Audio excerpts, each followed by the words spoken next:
When it comes to our spirituality and motivation, sometimes the motivation is numb for a moment. You know, when you get hit, if you get hit in the same spot multiple times, you get numb, right? So sometimes there's a numbness, but you keep on doing the bare minimum until the feeling comes back.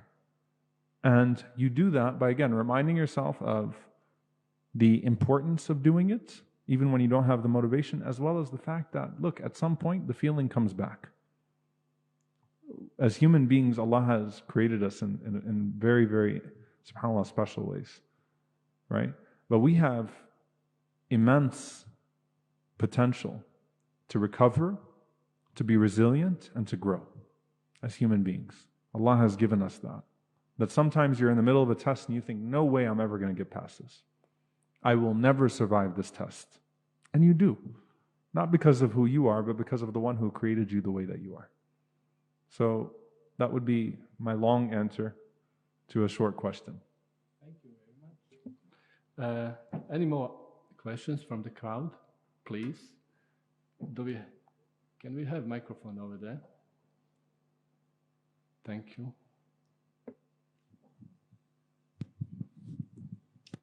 Assalamu alaikum. First, I really want to thank you for the great speech. My question is, let's say if you are a 2-year-old and our mom or whoever is taking that thing that's dangerous for us, how should we know if that is really why that's getting away from us, and how can we be assured that that's something that we are not supposed to chase after, or is it something that we should say, okay, that's not good for us, we should let it go, or should we say, okay, that's good for us, but it's a test and we should keep fighting? How can we differentiate between those two?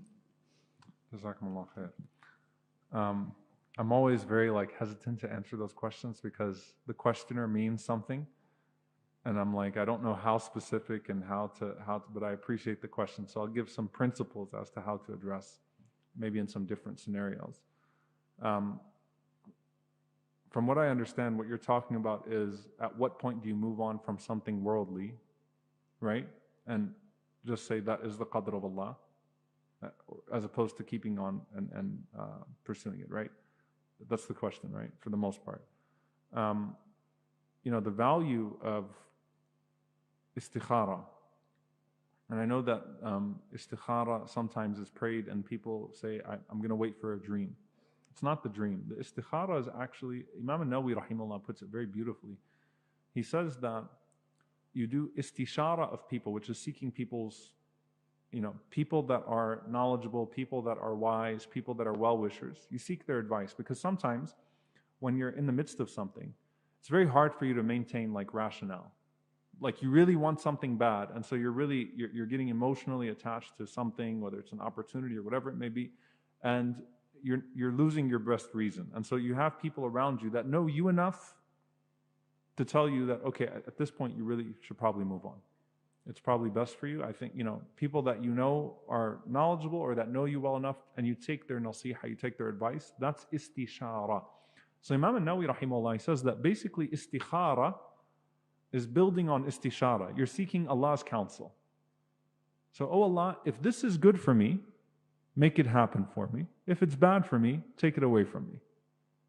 You're now moving it. It's basically a dua where you're asking Allah to facilitate the best direction for you. Now, when you do istikhara, you don't give up istishara. You still keep on letting people advise you, seeking advice from people and trying to make your best decision.